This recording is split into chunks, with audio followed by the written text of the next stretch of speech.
A Ghost in the Machine, Chapters 7, 8, and 9, The Art of Vanishing. Chapter 7. I don't like this.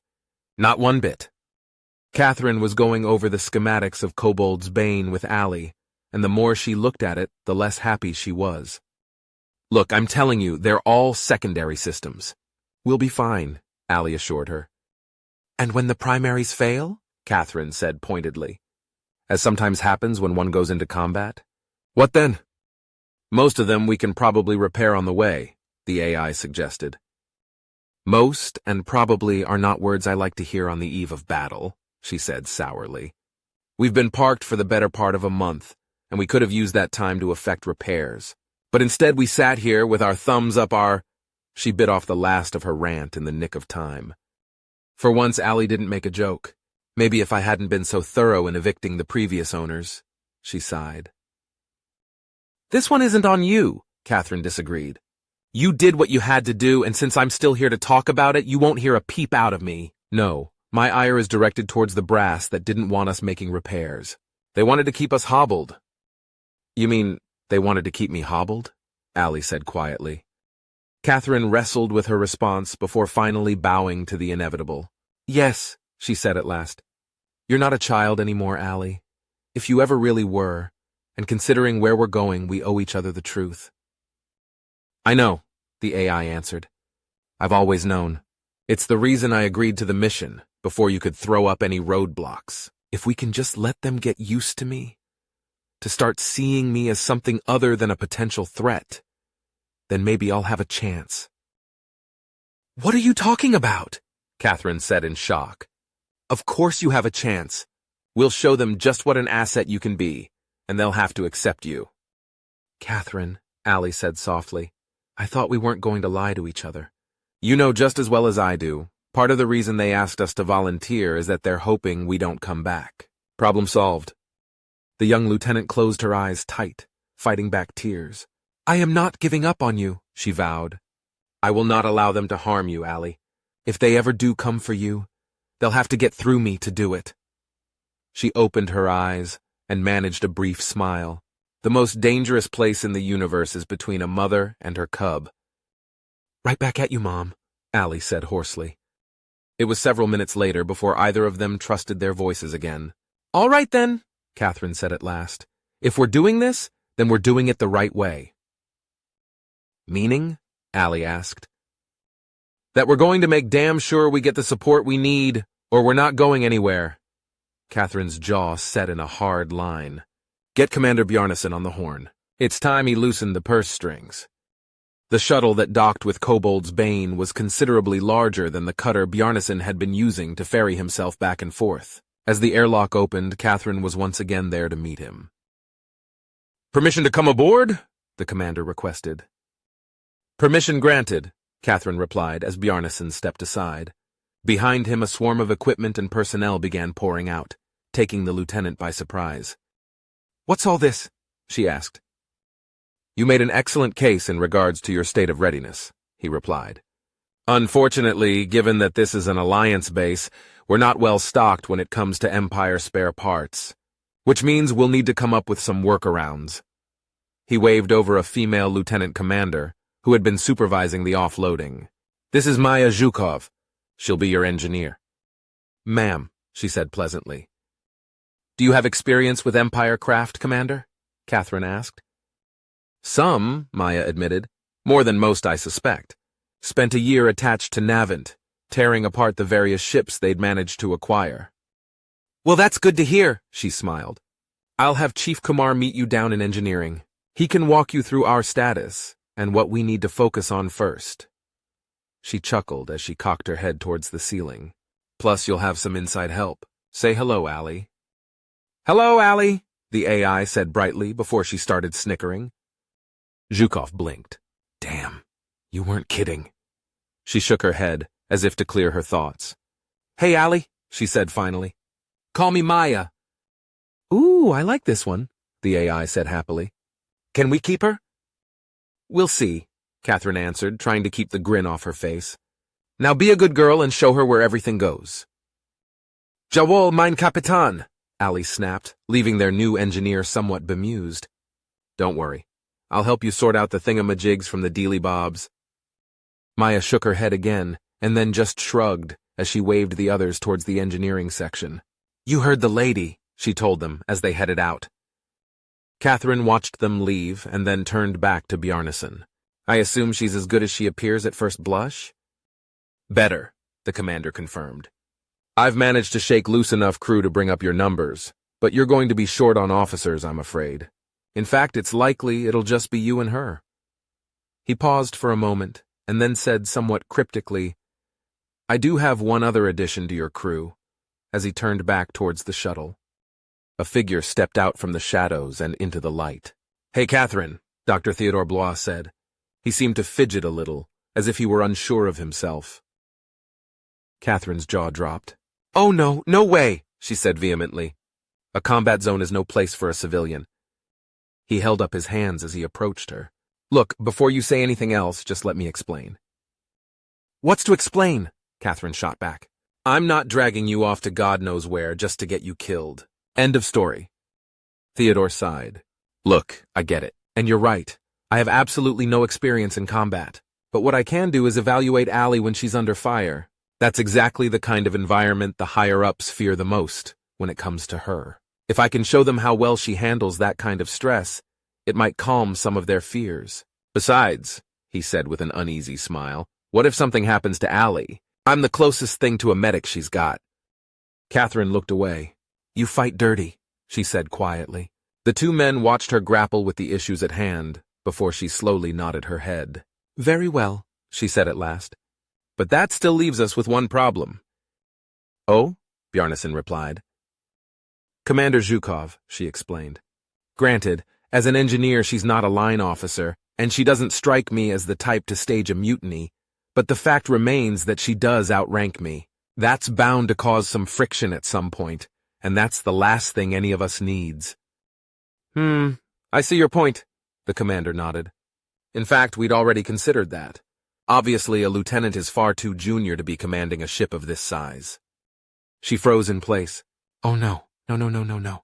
You are not taking my command away from me. If it was any other ship, I'd gladly step aside, but not here. Not when it affects Allie. So you can tell whoever it is you've got slotted that it'll be a cold day in hell before... Catherine's rant ground to a halt, as she realized that the two men seemed to be sharing some private joke. Okay. Would someone mind filling me in on what's going on? She demanded. Well, this was supposed to be something of a surprise, Teddy grinned, as he pulled a blue felt-covered box out of his pocket. There had better not be a ring in there, Catherine said in panic. Not quite, Bjarnason said dryly, as Teddy opened the box, revealing a pair of silver oak leaves. Congratulations, Commander. Catherine just stared at the box. You're jumping me 2 full grades? She said in disbelief. There's a war on, he replied. It happens. You would have gotten at least 1 for taking out the dreadnought, regardless. Woohoo! Allie shouted. Congrats, Cat! Teddy stepped forward, removing the insignia from the box and pinning them to her collar. Congratulations, he smiled. Catherine was still in somewhat of a daze until she finally cleared her head. I thought you were helping Maya, young lady, she said sternly. I am, Allie snapped. You never heard of multitasking? Just because you can't carry on 2 conversations at once? Hi, Teddy. Welcome aboard. I'll make sure she doesn't kick you too hard. Unless you're into that. Teddy and Catherine both blushed furiously. Hey, I don't judge. Whatever floats your boat. I think I now understand what they mean by, may you live in interesting times, Teddy said wryly. Chapter 8. So what's our strategy? Lieutenant, Commander Zhukov was currently wearing her XO hat, which is why she was attending the meeting. As the only other officer aboard, the job of executive fell on her shoulders, despite being an engineer. Technically, the job should have gone to Chief Kumar, as a gunnery rating that made him a line NCO, but his continued hostility towards Allie made him a poor fit for that role in Catherine's eyes. Instead, she'd given him the bosun slot, as the highest-ranking enlisted man aboard ship, and prayed that would keep him busy enough that he'd stay out of her hair. Unfortunately, it also meant he was one of people sitting in on this meeting. Allie, of course, was always around, even if she couldn't physically attend, though it could be argued that since she basically was the ship, she in fact was physically present. Surprisingly, Theodore had asked to sit in as an observer, and Catherine had dithered on that one. As a civilian with zero combat experience, he had no place at a strategy meeting, not only for security reasons, which were largely meaningless in this case, she believed, but also because he had nothing to contribute. She was certain he'd made the request from equal parts of curiosity and boredom, and once she'd gotten his assurance that he'd only watch and keep his flap shut, she'd relented. Catherine brought up a hollow projection of the border, with the imperiled systems marked in angry red. I'll be honest. Part of me would like to head straight for one of those worlds and try to break the siege, she said in answer to Maya's question. Problem is, despite all our advantages, thanks to Allie, she said pointedly in Kumar's direction, we're only one ship. It's possible we'd get lucky, but I'll be honest, I don't like the odds. Zhukov eyed the projection and slowly nodded. Lifting the sieges is a fleet job. It's going to take the kind of coordination we're simply not capable of. So where does that leave us? She shot a quick glance over to Theodore, who, as promised, was sitting quietly and observing. Infiltration, she answered. Having an Empire ship to use as a Trojan horse, along with Allie's abilities to spoof the enemy, means that the best use of our resources is here. Catherine pointed to a region of space, deep behind enemy lines. If we can disrupt their command and control or hit their major supply nodes, we could seriously cripple their ability to continue the advance. It might even give the fleet a chance to start pushing them back. Chief Kumar looked over the plot and grunted. How many are you planning to hit? Catherine eyed the chief evenly. As many as we can, or until the brass tell us to stop. Maya raised an eyebrow at that. We are planning on coming back, right? That's certainly my hope, Catherine smiled. Just checking. She looked over the display once more. So what are our targets? Allie? At her cue, a number of enemy systems lit up. When I infiltrated Kobold's Bane, I managed to capture their databases intact, the AI explained. We have a complete list of their major bases. It's possible they may change their codes since then, but there's no way they've had enough time to move an entire HQ somewhere else. Makes sense. She turned her attention back to Catherine. So what's the plan? Ah, she chuckled. In fact, this one was Allie's idea. Go ahead and show them. The map disappeared, only to be replaced by the image of a Jande warrior. This was Blood Talon Ajkap. He commanded the dreadnought we destroyed, and his rank is roughly equivalent to an admiral. At first, I'd assumed we'd do the same thing we did before, get a data link and infect the enemy ship, so I could destroy it. Only we're not going after individual ships anymore, Kumar said sourly. No, we're not, Allie agreed, ignoring his tone. Now, it's possible I could infect more than one ship at a time, but considering how quickly the dreadnought discovered what I was up to, I can't guarantee that would work. Not only that, what we really need to do is apply a little misdirection, like a stage magician. Get them looking elsewhere, so when things start going south for them, they don't automatically point their weapons at us. That all sounds well and good, Allie, Maya replied.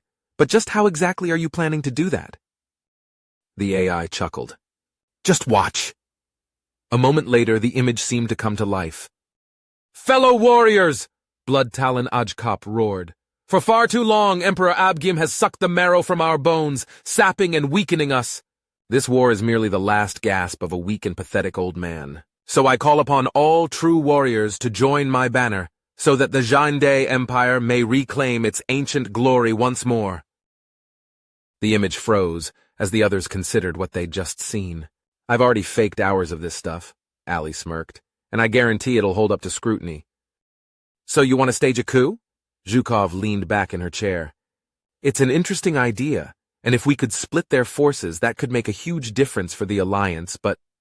She came to a halt, as she struggled to find the right way to express her concerns. Yes? Catherine prodded. Go on. Well, isn't this guy, dead? Allie barely managed to stifle a giggle. Oh yeah, very much so. But that's the beauty of it. With the Blood Talon safely out of the picture, we don't have to worry about him popping up somewhere and calling us out on our version of the story. Sure as hell the Emperor's gonna do that, Kumar snapped. Soon as he sees this, he'll say it's bull. I'm sure he will, Ali said politely, once again deflecting the chief's hostility. But think about it. We start flooding the Zhande airwaves with this stuff, and even though the Emperor's denying it, who are they going to believe? Sure, some, maybe even most, will stick with Abjem, but some will start wondering why he's trying so hard to deny what their own eyes are telling them. We plant that seed of doubt and let their own imaginations do the rest. Zhukov scratched her cheek as she mulled it over. Okay, it's a novel approach, I'll give you that. But is this seed of doubt of yours going to find fertile ground? How does the average Zhande feel about the Emperor? And even if they don't like the guy, are they willing to take him out? Those are the big questions, I'm afraid, Catherine replied. And the only answer I can give you is, we don't know. She shrugged. We've never had very good intelligence on the internal politics of the empire, but we do know that several emperors in the past were toppled by ambitious officers, so there is precedent. Look, even if this doesn't work, it should at least muddy the waters a bit. I don't see how that does anything but help us. Chief Kumar looked like he wanted to object, but was having difficulty finding something to object to. Maya, on the other hand, began to slowly nod.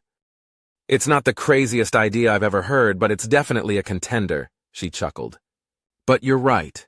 Even if it doesn't work, we're no worse off than when we started. So what's our first target? I'm not sure yet, Catherine admitted.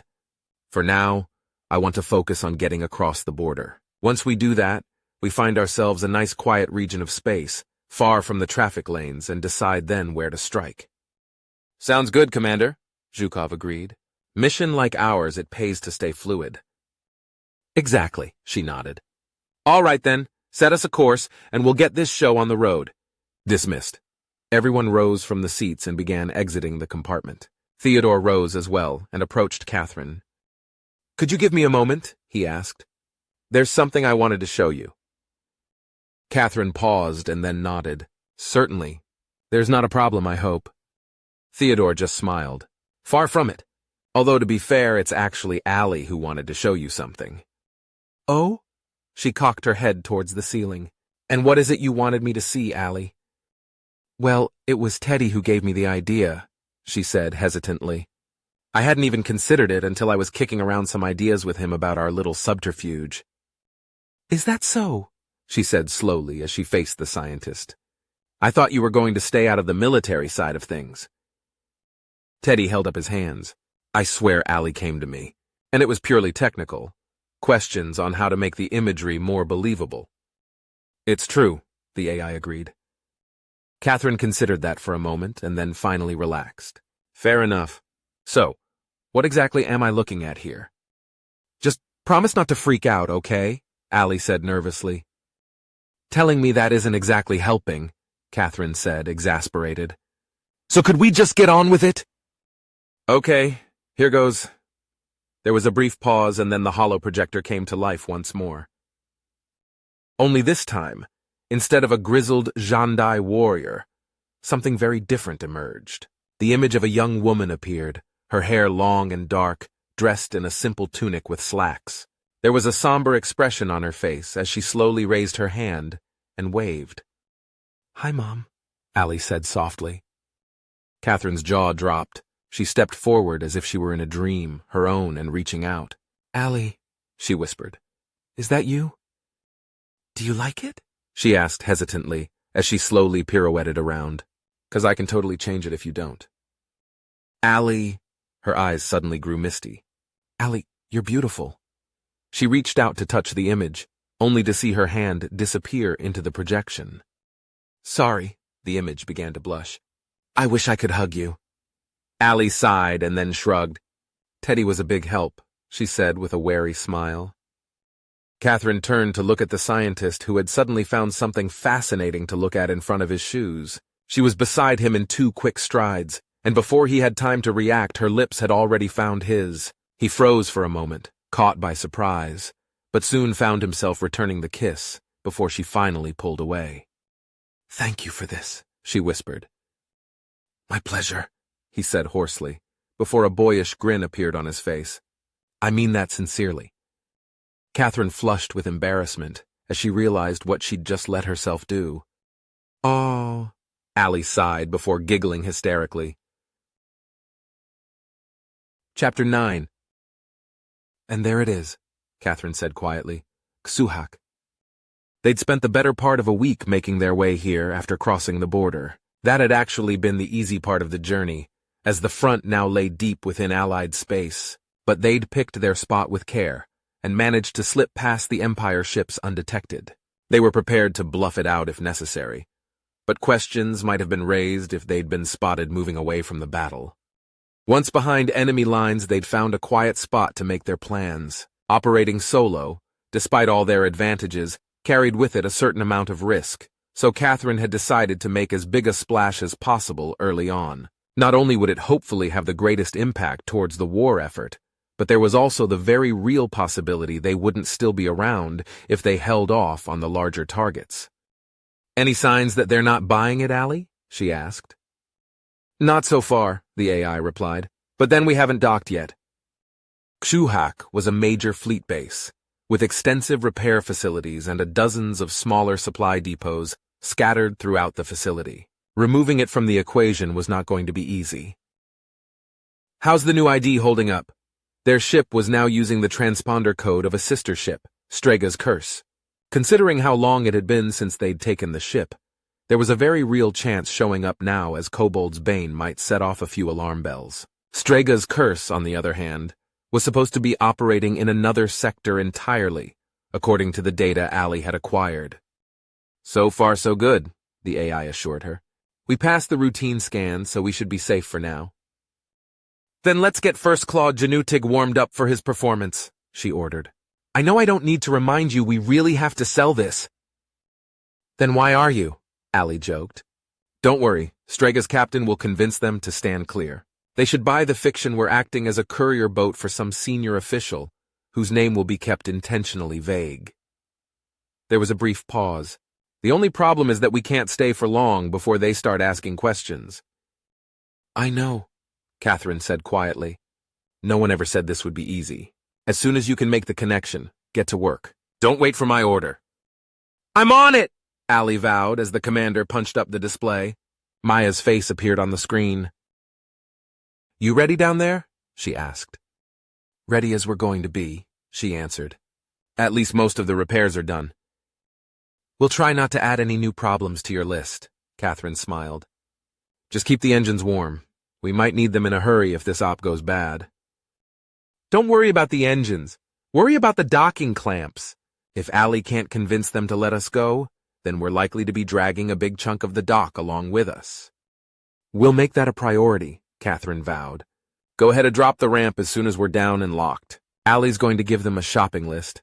Nothing too fancy, just a few essentials. Just keep everyone out of the loading bay. We're telling the Gendarme that we've sequestered the crew for security reasons.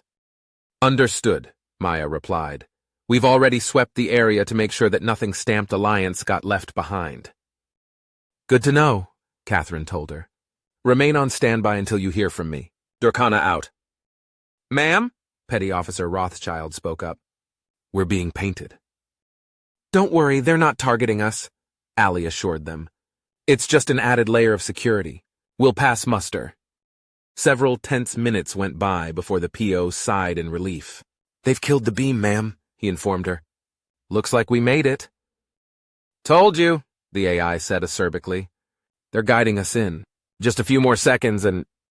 A deep rumbling shudder vibrated throughout the ship before being cut off. And we're down, Allie informed them. Docking clamps are now in place. Well done, everyone, Catherine said with pride. Of course, that was the easy part. Teddy appeared on the bridge, giving her a polite nod as he took a seat. Besides monitoring Allie, he was also her backup, on the off chance she ran into a problem she couldn't solve herself. They both knew the odds of that happening were effectively zero, but she was glad to have him nearby nonetheless, despite her earlier misgivings. Exchanging handshake protocols now, Allie informed them. Let's hope those codes are still valid. They got us this far, Catherine pointed out, though they both knew the Gendarme could have been luring them into a trap. Yes, the AI said triumphantly. We're in! That's my girl, she said softly, patting the side of her workstation. It's up to you now. I'm on it, Allie promised, going silent as she went to work. Catherine turned to Teddy. Anything we should be worried about? She asked. There's always a certain amount of risk involved when trying to infiltrate another network, he said matter-of-factly. Even when you have Allie's abilities working for you. There could be any number of alarms built into the system, waiting to be triggered. But I think the approach we've worked out is our best bet. I hope so, she said evenly. Last time we only got away by the skin of our teeth. Different situations entirely and different techniques involved, Teddy explained. With the dreadnought you had nowhere to hide, no other vessels to lay the blame on, and since they needed to be dealt with swiftly, Allie was compelled to use a brute force approach that tipped her hand. That's how they managed to react so quickly. And now? She asked. Now, he grinned, she can take her time and use a more subtle approach. Let's use shipboarding as an example. Teddy paused for a moment and looked at her curiously. You still do that, right? On occasion, Catherine said wryly. Perfect, he chuckled. Well, with the dreadnought, Allie was basically running through the ship with a sledgehammer, smashing everything within reach. She was trying to cover her tracks, of course, but let's face it, there's only so much you can do in that situation to keep quiet. Sooner or later, someone is bound to notice. I would think, Catherine smiled. And here? How is this attack different? Here she's sneaking in, tiptoeing around like a master thief. She's not making noise and breaking things, instead she's leaving booby traps behind on timers. She's well camouflaged, but even if someone does notice her efforts, Allie can just say, "It wasn't me. It was that guy." Teddy chuckled, shaking his head. She's laying down a false trail everywhere she goes that points directly to one of the other ships. I've always said there's no such thing as a foolproof hack, but this is about as close to one as you can get. I imagine Allie will be rewriting a few manuals when it's all said and done, she agreed, as Commander Zhukov's face appeared on her display. Just a heads up, Commander, Maya informed her. We've got Jane-Dai dockworkers dropping off pallets of supplies in the loading bay. So far, they're not trying to get cute. We're keeping an eye on them through the internal surveillance system. Excellent, Catherine nodded with approval. With any luck, we should be wrapping this up shortly. Keep me posted. Will do, the engineer vowed as the screen went dark. Okay, that's the last of it, I think. Allie finally reported in moments later, sounding curiously out of breath. I'd ask if you've been running, Catherine said wryly, but without a body. It's, I don't know, an affectation, I guess, the AI replied. But in a way, I have been. I was all over the base and through half the ships, leaving my little surprises. Does that mean we're ready to make ourselves scarce? She asked. Hold on! She paused for a moment and then said, Almost. We're waiting on one more load of supplies, spare parts for Maya. They were in another warehouse on the other side of the base. 5 more minutes.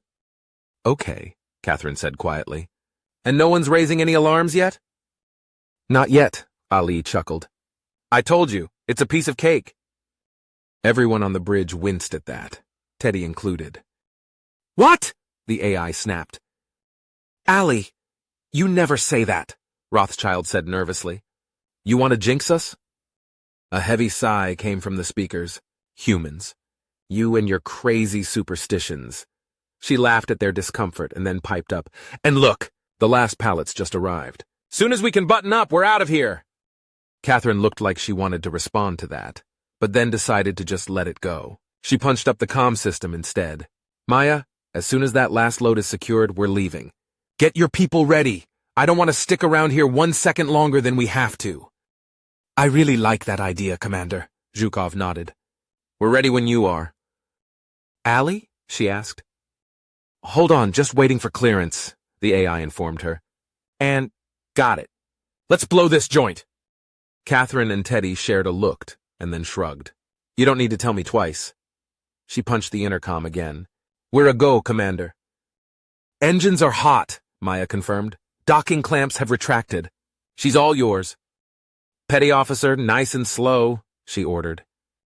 Aye, aye, ma'am, Rothschild acknowledged as the ship began to lift. Kobold's Bane, a.k.a. Strega's Curse, was almost to the edge of the system when Catherine made the call. All right, Allie, I think now would be a good time, she smiled. "Oh, you're gonna love this," she said, as Kasuhak Base appeared on the main screen. It was at the extreme range of magnification, but there was still enough detail to make out the important parts. At first, nothing happened. The crew sat and waited, and waited. "Allie?" Catherine asked. "Just give it a minute," she said in exasperated tones. "Let an artist do their work." It was actually closer to 5 minutes when suddenly, all hell broke loose. Ships started firing on one another, only one or two to start, but soon it seemed as if all of them had joined in. Larger explosions began to detonate across the base, as entire sections disappeared in flashes of white light. "Picasso, eat your heart out," Allie chuckled.